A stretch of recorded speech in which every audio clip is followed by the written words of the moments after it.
What you won't do for trade. You tried everything, but you can't get laid. What up, y'all? What up? What up? Good morning to everybody out there. I told you I'm gonna start something new where I'm just gonna discuss things that have happened in my life and see maybe it's happening in your lives. And so I'm gonna start that every Wednesday. I'm gonna try to do this. It's gonna be a different topic every single week, but this week the topic is going to be what you would do for trade. I mean, it doesn't have to be that you have to be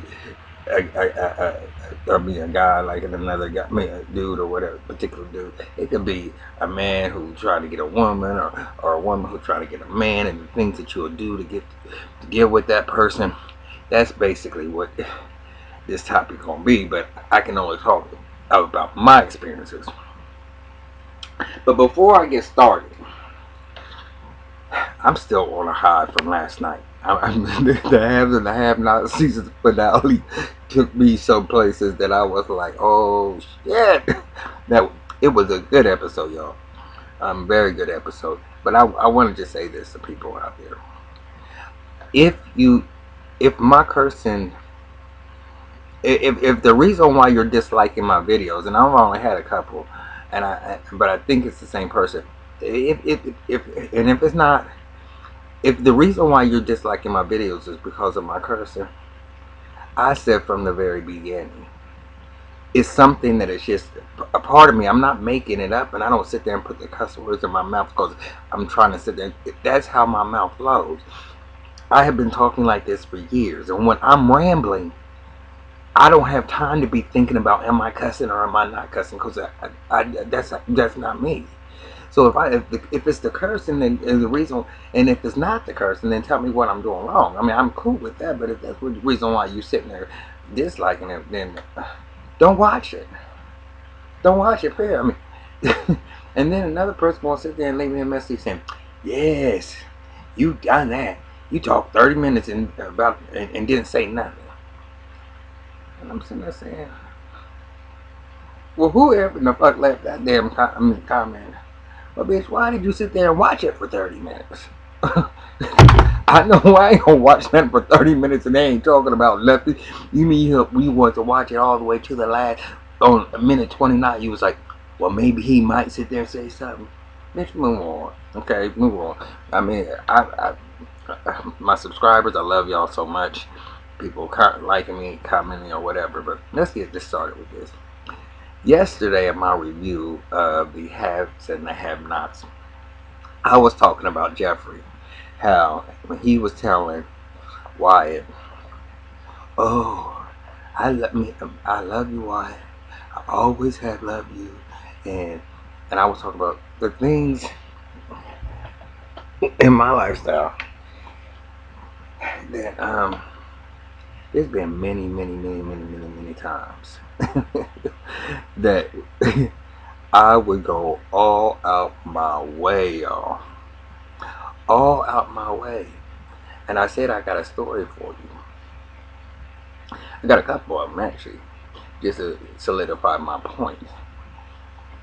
When I first moved to DC, I was working at a telemarketing firm, and there was this older lady there, and she was cool. She used to always bring in food, and it would be the bomb. And she smoked weed, and we would smoke. We would go outside and smoke weed, and she was like cool. And I'm 17 years old, and she just kicking it with me like I'm her.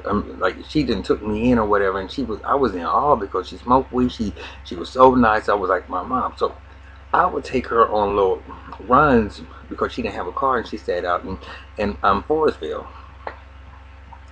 And I went over her house. Now she's when you say a freak, neat freak, she had hardwood floors. She would wipe every floor in her whole entire house in the morning, and every floor, all of the floors in the evening. Every Friday, she would sit there and take out everything in her cabinets and everything. I mean, top, bottom, all her little figurines and everything. I mean, she would sit there and clean the house from top to bottom, man. It would take her all night long. But anyway, I went into one of her rooms and I seen this picture and I was like, I said, Yvonne, who is this? She said, that's my son, Yeah, I mean he's in North Carolina going to school, and he was in college, and I was like, damn that motherfucker, damn he was fucking fine, man. I was sitting there saying, ooh wee. So I was like in my head, I'm gonna have him.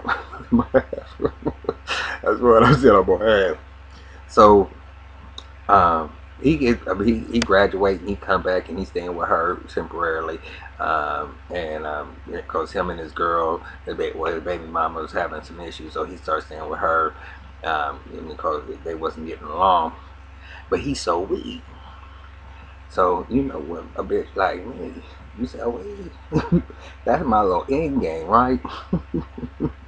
So anyway, so I started buying weed property, and I would do. I'm buying. I might be spending my last dollar, but I was just doing it because I wanted to sit there and see him, and then I'd be like, well, let's smoke a bowl together, and we were sitting there and smoke, and I'm sitting there, damn, this nigga fine. So if I moves, and Vince is, I mean, is over there still because him and his girl still going through whatever the changes were, and she was talking about. And he's starting to get on my nerves. I can't even run around. I mean, run around the house butterball naked. Sometimes have my men's free. Ding, ding, ding, ding, ding. Well, you could have him come over here. You can have him come over here. Yeah, it's fine. I mean, if he wants to come over and stay, and you just can have your little space or whatever, he can come over here. I don't have no problem with it. So one day, I get a call. Said, Kim, what's up? I mean, mom said, I mean, is it cool if I come over there? But I got a friend with me. And I'm like, damn, that fuck, that's not part of my damn plan. I don't want that. I mean, what? Come on, but of course, yeah. So he brings over this white bitch, and I mean, I don't have no shame in my game. I did powder and I was smoking weed, and I was in my little room, but the living room I could see through my kitchen to through the living room. And when they was in there, I was laying on my bed, strategically placed to be watching. Cause I'm like, damn that lucky bitch. I wanted to go take her by her hair and just pull her outside and say, bitch, get the fuck out. So anyway, she she stayed until the morning or whatever. She left, and so he in there laying down or whatever. So well, I mean, I cooked. I cooked breakfast. I cooked lunch. I mean, he's just chilling. I mean, because I only had one bedroom. I didn't have no TV in the front room, so we just in there watching TV. He had weeds. We smoking over the bowls or whatever. But later on that night, we had did a couple of lines, and I was feeling real confident. And I'm on the other side of the room on the floor or whatever, and he over on the bed. And it was the bed was actually on the floor, y'all. It was like just a mattress on the floor, and I start crawling over there, crawling over there, and because I've been staring the whole entire time I was over there. I basically anything it was doing, my eyes was right on his dick. I mean, it really was. And so I started crawling over there, and I was getting ready to make my move, and he said, well, hold up, nah, what? He said, man, I mean, you cool and everything, but I don't get down like that. And I was like, if you talking about somebody's face being cracked, it was shattered in about 10 million pieces.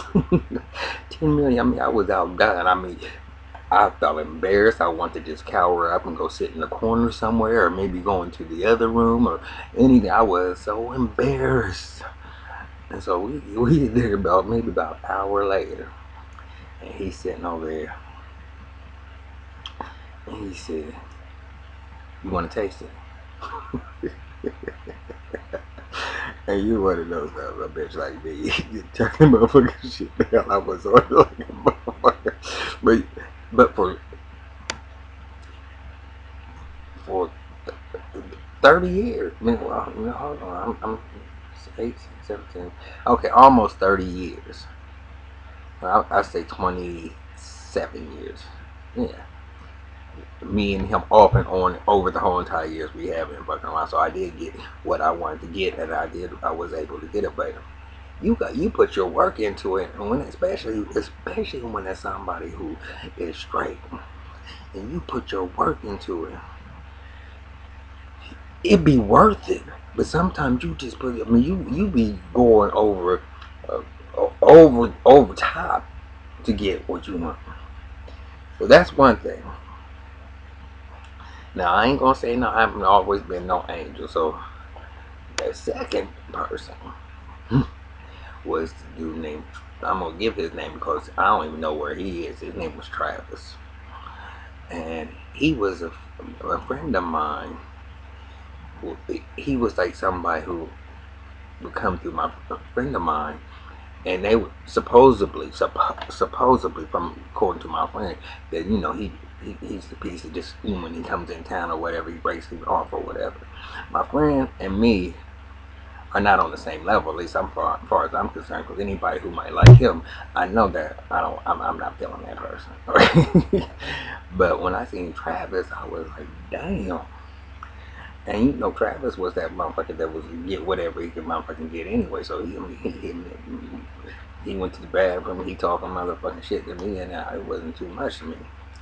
But he was this day worker, not day worker with like they paint houses and stuff. They came in like seasonal or whatever, so they was in the area.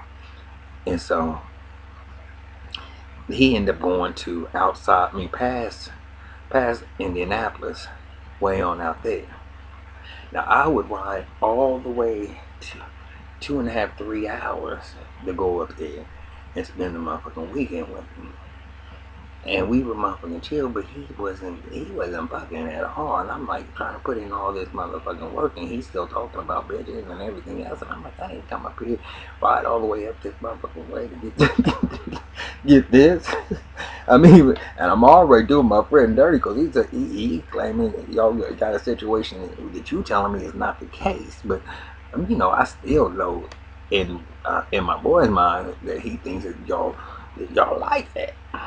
So I kept on with him until they moved over to like Chicago, and I'm like, I ain't going no 4 hours to go to see him.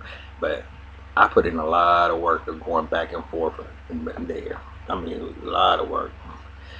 But then I'm gonna come back to recent since I've been in Ohio. I went past Miss Mika's house.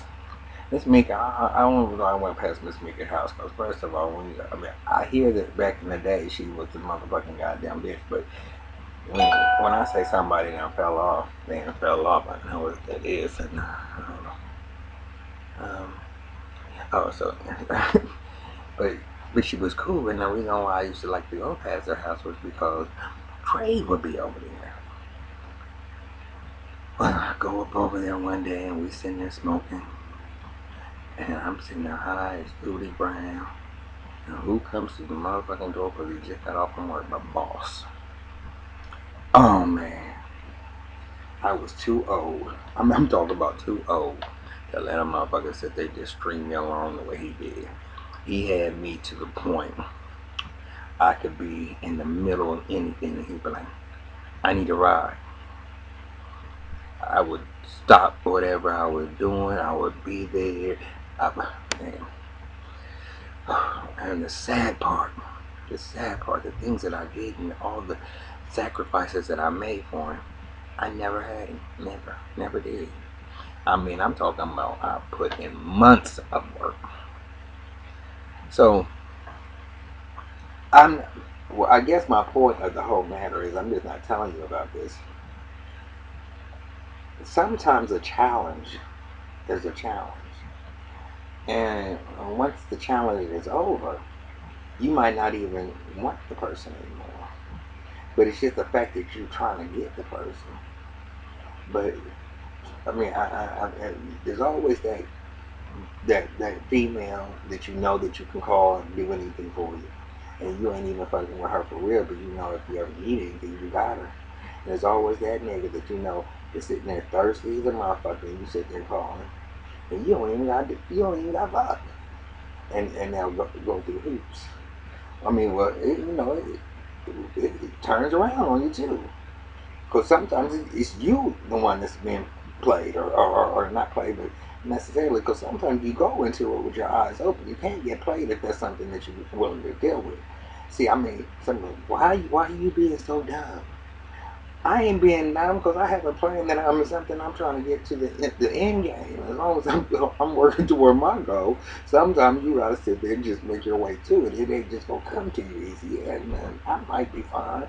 I might be able to get mine without no problems. But sometimes you want that. You want that extra challenge. You want to break somebody down. You want to make them, and then after that, either you gonna fall, or you be like, no nigga, shit, you on the shit. You ain't motherfucker shit.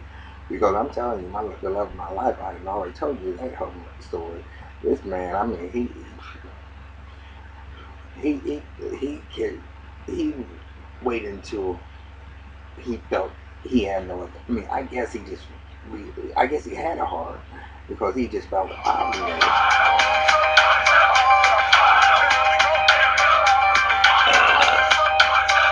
So anyway, yo, that's my little tip, my little thing on Wednesdays now.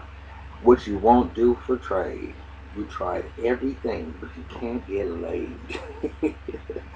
uh, and you know what? Church, y'all should be ashamed of yourself sometimes. You know the person you thirsty and be, uh, baby, let me get $20. You 20? That ain't got nothing. You 40. You want a new pair of Tim's too? You know what? I mean, you know what? Ain't nothing in life for free. Okay, I am gonna say that ain't nothing in life for free. And so, I mean, it doesn't have to be monetary. It can be whatever. It can be your emotions, whatever the case may be. But you're not gonna get nothing in life for free. So, to sit there and judge somebody on what they do, whether they try to buy somebody or whatever.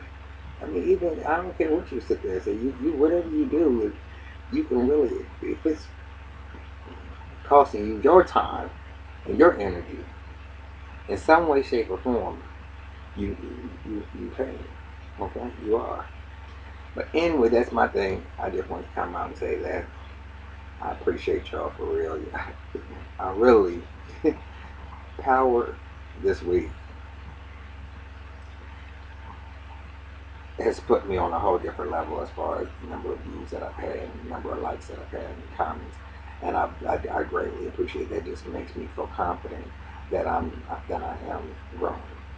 And I do apologize if I'm offending anybody with my cussing, but for me to change that, I can't change that because I mean I try to be conscious of it because now that it's been brought to my attention.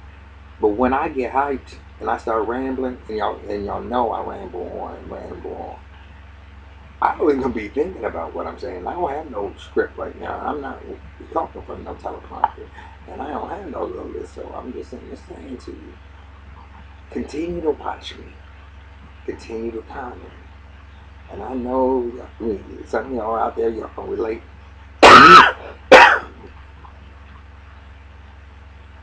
Relate my stories to your life one way or fashion. You don't have to be gay to be able to do that. That's just life. But my experiences have been experiences. I'm telling you, over the years, what we gonna talk about on Wednesdays is gonna be deep and personal. And the reason why I'm gonna tell y'all this right now, this is my last thing. The reason why I'm gonna do these things on Wednesdays because my family always says, "Ken, you need to write a book." And by me coming out and putting all these stories together in my head and being able to come back to them and review my little videos or whatever I have, I need to compile a book on all of my ups and downs. Because I'm telling you, life ain't easy, y'all. And I got some stories for you. You might be like, you don't really know nothing. Baby, you cannot judge a book by its cover. But right now, I'm telling you, you cannot judge a book by its cover. I might look young. There ain't nowhere in the world I'm supposed to look like this because I've been through the gutter and back. And I see people, no teeth, sitting there looking all crazy, talking all crazy, and all that type of stuff. God, thank you. Thank you for allowing me. I mean, taking me through. And that's going to be another message, taking me through some of my fires. But anyway, I'm out of here, y'all. Y'all have a good one. Peace.